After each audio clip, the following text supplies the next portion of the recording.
Welcome to the Alcaviva family. My name is Vajra and this is my son Ramsey. And we are here today to introduce you to Joe, who is our Alcaviva water specialist. And he's going to be explaining about our new machine, the Vesta, how to install and operate this awesome machine. Please take the time to watch this short video in its entirety. There's a lot of information that will help you start using your Vesta to the best performance possible. So here we have your brand new Vesta water ionizer. Let's go ahead and open up the box and see what's inside. It's best to lay these things down on their side before you start pulling everything out. Protects the ionizer from falling over once the packaging's removed.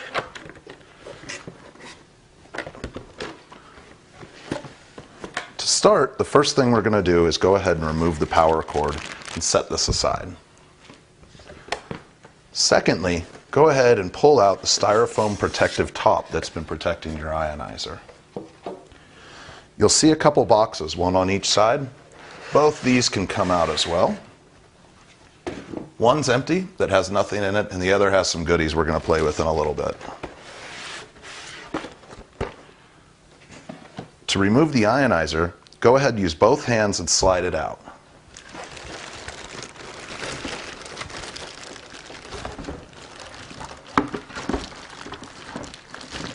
It's good if you have somebody that can hold the box for you at this point.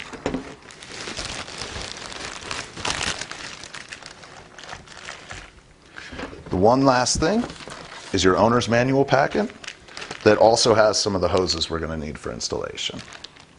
Let's go ahead and open up the ionizer by first removing this protective plastic bag that comes over it. This is just to prevent any moisture from getting into it and keep it from scratching up during shipping and transport. The bag will slide off nice and easy. Let's go ahead and set this aside and take a look at all the pieces that come in that box we mentioned earlier. You're going to find a little bag just like this one that's going to include your stainless steel flexible hose. This is where the water that you've selected on your ionizer will come out. With this, there's also a bag of testing reagents, a small plastic tool for installing and releasing these types of hoses, and an extra fuse in case anything ever happens to your ionizer. There's also a diverter kit, which is just like this. This has not only the diverter that we're going to use to install this to your kitchen faucet, but several accessories making it adaptable to most of our consumers. Next, we have the power cord. It's just coming in a Ziploc bag here.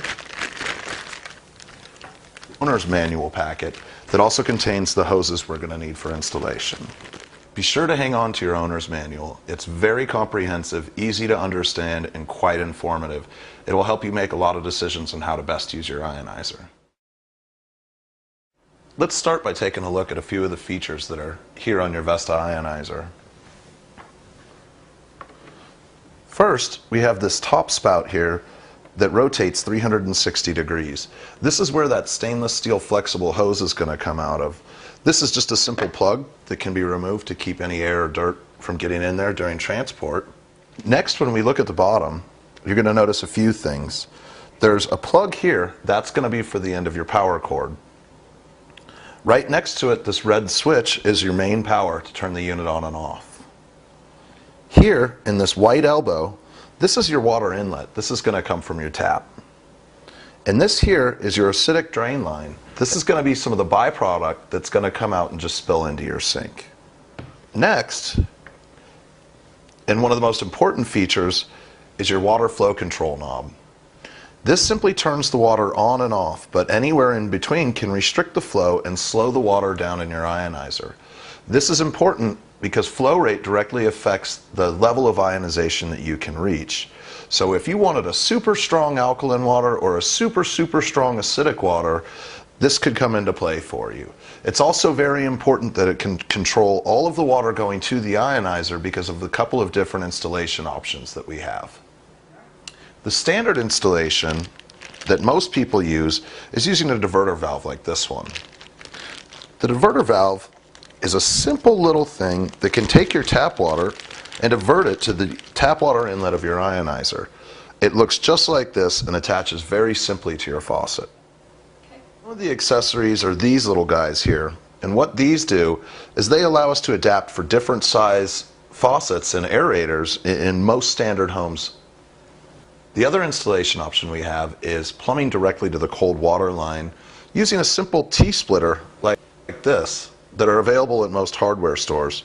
For this type of installation, we would recommend that you hire a licensed plumber. Most sinks come with a standard size aerator similar to this. To get this off, it unthreads very simply. If it doesn't come off with your hand, you can use a pair of channel lock pliers such as this. A great tip is to wrap a little tape around the threads, and that'll keep from scarring up the surface of your aerator if you ever want to put it back on. With the aerator off, you simply take the diverter and thread it right to it, such as this. Hand tight's pretty good. Make sure that it's tight, but don't over tighten it. When you turn this on, if you notice a small leak coming out of the top here, there's a couple very easy solutions and ways of fixing that. One is to go to the hardware store and pick up a roll of Teflon plumber's tape just like this. They're widely available and usually under $1. Don't forget that we've included 2 different size rubber washers inside of that accessory kit that came with the diverter. That's in case the threads on the top of your faucet aren't quite long enough to reach the gasket inside of the diverter making the seal. So it may be possible to correct that leak by using one that's a little bit thicker. Now, we've included adapters that will fit 95% of people's needs, but with a lot of the more modern style faucets, especially some of the spray types and the pull-out kind, we're starting to see more and more sizes that are a little bit different and varied. We can't count for everybody, but most hardware stores will have a simple little adapter fitting just like this. And an easy way to tell the right one for your needs is to go ahead and bring in the aerator as well as the diverter, and anybody in the plumbing section should be able to help you out. To install this one, we are going to need this little adapter. It looks just like this. To start, you go ahead and remove the aerator. Now, you take your diverter and install the adapter fitting that we've just added, and it simply threads into place.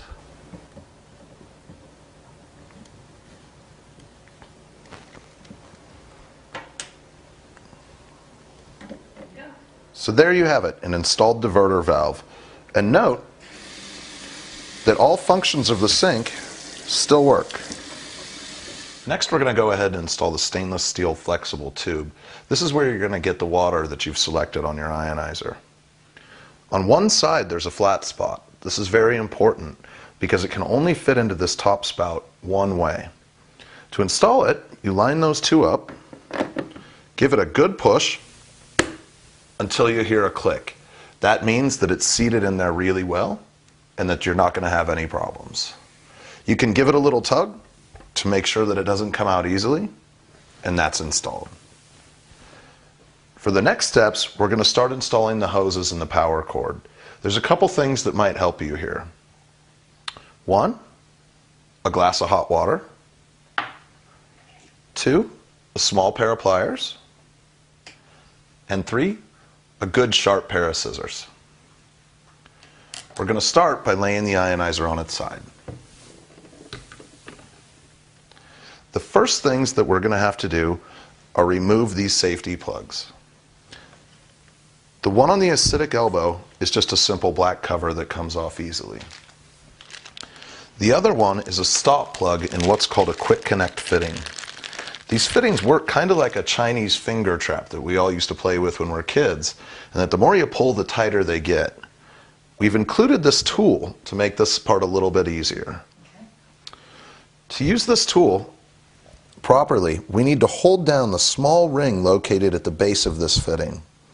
To do this, you simply insert this and lift up. Now, while holding down on that ring, the piece will come right out. It just pushes right into place. The next step, we're going to go ahead and install the gray acidic line over this fitting here. You'll see that it's labeled outlet. To do this, we're also going to use the small pressure clamp that was provided in the accessory bag. The easiest way to do this is to use a small pair of pliers and press the 2 tabs together. This will expand it so that it can easily fit over the end of that tube. Slide it up an inch or so. Now, a simple trick to get this to slide over this fitting a little bit easier is to use your hot water. Just go ahead and dip the end of that in there for about 20 seconds. Now we're going to go ahead and slide the tube directly over that fitting, bracing it on the back side of the fitting. Once it's in place, go ahead and get your pliers out. And we're going to slide that little compression clamp all the way down to the end. Now we're going to go to our tap water inlet hose, which is this white 1/4 inch tubing here. To install this into the fitting here, you very simply slide it into place while bracing the back of the fitting and give it a little tug to make sure it's in there good and tight. These are those quick connect fittings. There's no need to do anything else. Now that we have our inlet and outlet tubing in place, we're going to go ahead and install the power cord. This will only go one way and simply snaps into place. We're going to go ahead and route this cord this way and stand the ionizer back up into position. The acidic hose just gently falls into the sink, and this can be cut to length depending on the placement of your ionizer to place. So once you decide on a position for your ionizer, what I like to do is wrap this around the back of my sink. This gives it plenty of room to when you're turning the handle, it's never going to tug on the ionizer, and it also keeps everything kind of out. Be sure to get a square cut, because if it's crooked, it can leak.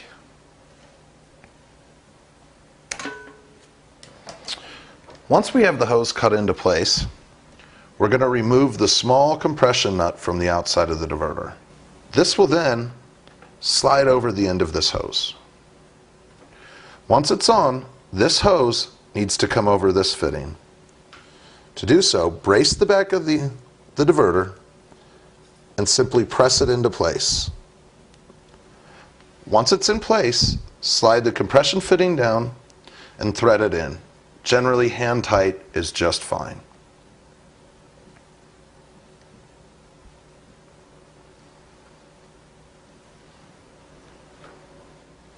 Once your ionizer is set up, there's a thin protective film over the display area to keep your ionizer looking new during shipping.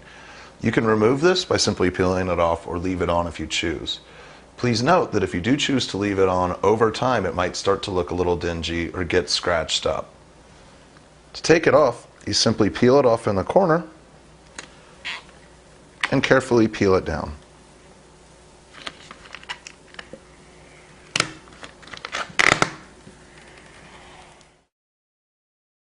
So now I've got my Vesta installed and I'm drinking this wonderful water. How do I know that it's actually being ionized? The best thing to do is periodically check, I'd say every 1/4 or so, using the reagent drops that we supplied you with, and just make sure that you're getting a good pH shift and a variation throughout the different levels. What these do is they actually turn different colors based on the alkalinity or acidity of the water coming out of your machine. They're indicated by this chart right here, which is a little hard to see at this size, but it basically ranges from very acidic to very alkaline and turns different shades in between. So the reagent drops is really, you just need a few. The more drops you use, the more rich the color is going to look in the glass. The fewer drops you use, it's going to be a little bit more translucent. You really can't overdo it with these things, but again, you don't want to use them up, because periodically it's good to check your ionizer.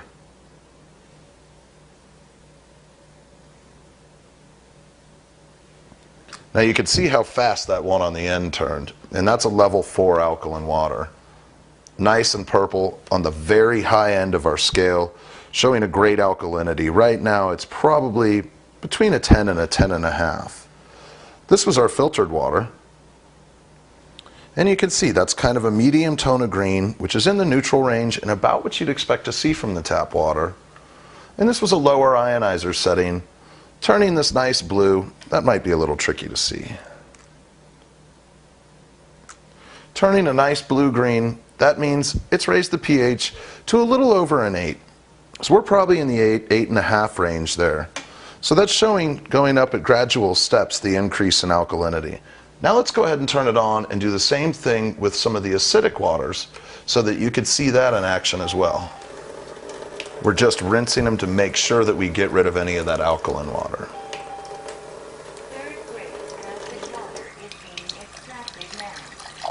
Here we're going to get a sample of a nice, strong, acidic water. Again, just a few drops.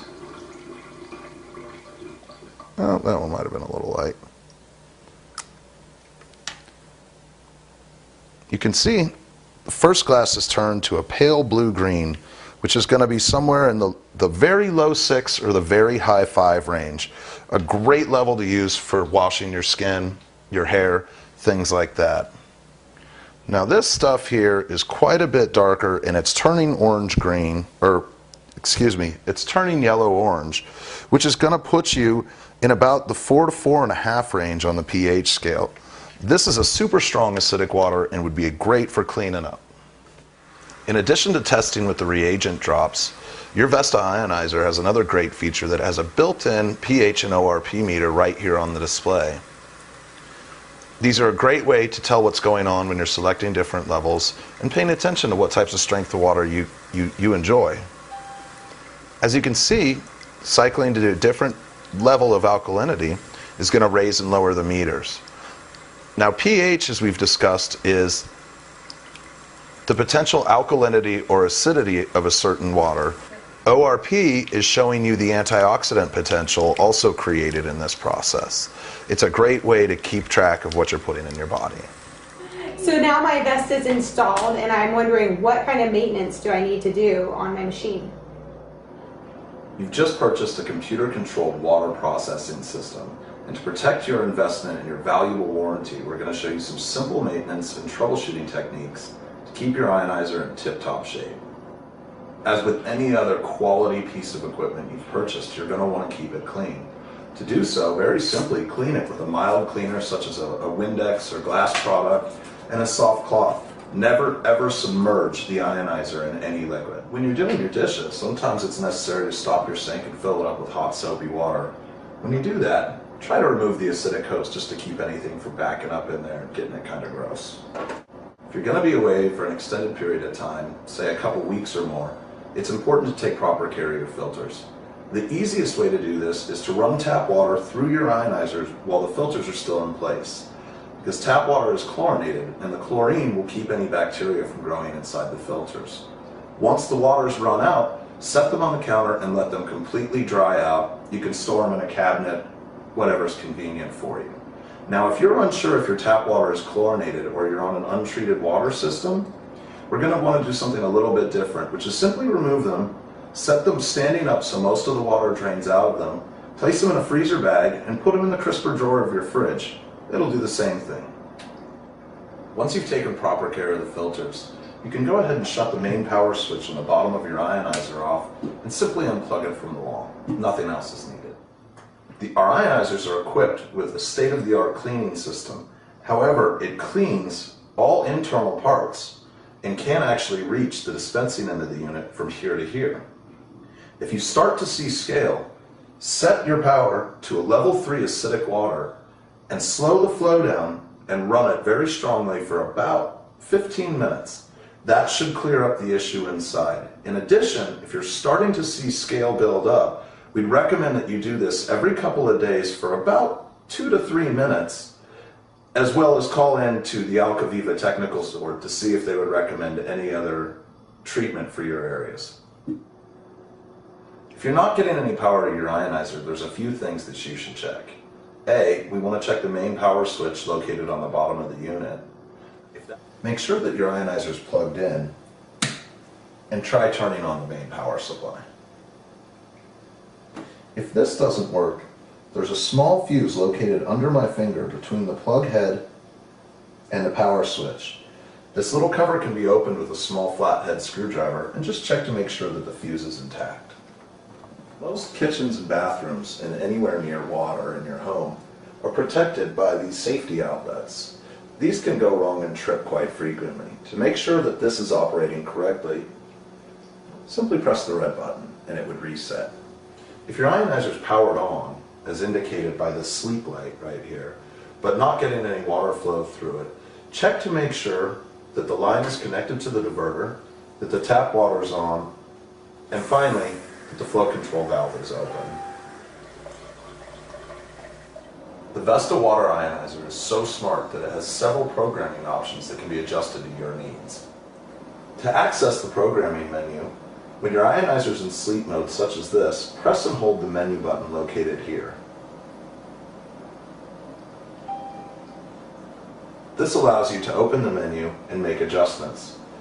Once you have the menu open, you can cycle through the different options by pressing the alkaline button to move up or the purified button to move down. There's a great section in your owner's manual explaining what each of these levels is and how to change them. Let's start with the alkaline levels. Right now, we're on alkaline level 1, as indicated by AL1. We can cycle up to alkaline level 2, 3, or 4. We can keep going and get into the acidic level 1, 2, and 3 as well. All of these are programmed at 0. What this means is they're at a neutral power supply. Most people will never need to adjust these. However, in extremely hard water or extremely soft water, we can increase or decrease the amount of power to get you better results to suit your needs. To do this, use the acid button to increase or the filter reset button to decrease. These can go all the way from positive 19 being the strongest to negative 19 being the weakest. Again, most people will never need to use this option. Moving on, we're going to go to option FO8. This is for function 8, and this is to control your volume. We can get louder with the acidic button, or we can make it quieter with the filter reset button. Stop when you find a pleasant volume. FO9 is your language selection. There are several to choose from. Again, the acidic and filter buttons are going to be your options for cycling through these.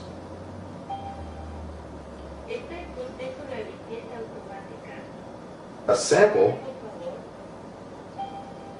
It is being washed now. Please wait for just a little while. You will hear each language option as you cycle through. Menu option F10 is for the display. There's 3 different options here: 7, 3, and 0. I'll explain each one. Option 7 is an approximation based on typical tap water found in the US. Option 3 adjusts based on a few different variables. And option 0 is completely off. The choice is yours. Inside of the programming menu, you'll find several inoperable options. This is because those options were programmed by the factory and there's no need to adjust them. You can tell when it's time to change your filters by these 2 filters labeled 1 and 2. This is a newer unit that we've been using today, so you can see that only 1 bar has been removed from this filter, while this one here is still full.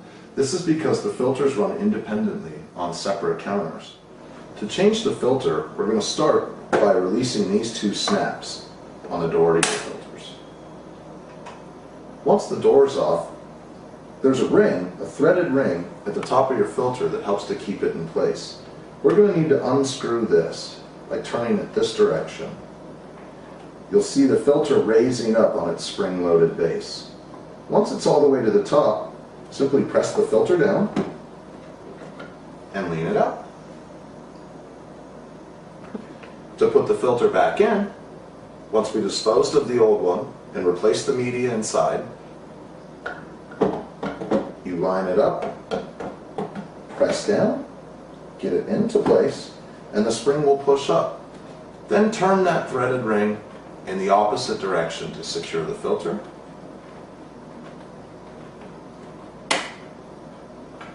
And replace the door. The dual filter counters on the front, labeled filter 1 and filter 2, transfer over perfectly to the back of the ionizer when you're looking at it. So filter 1 is on your left-hand side and filter 2 will be on your right.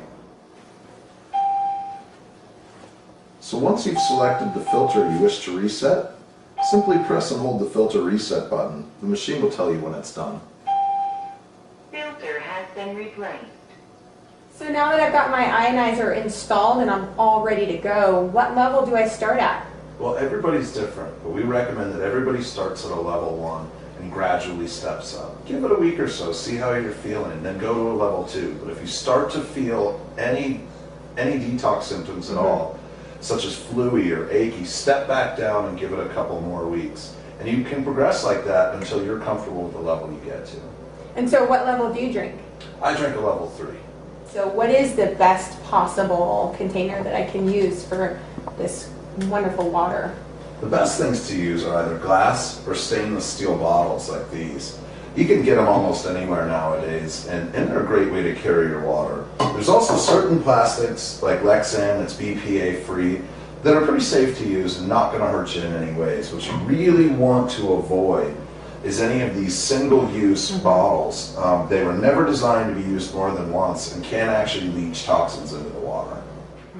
Well, I hope we didn't put you to sleep, and I hope that we covered all the bases for you. But if you have any questions left, please refer to your owner's manual, your IonWays associate, and if those don't help, there's a ton of information available in our resource center online. Thank you. Oh.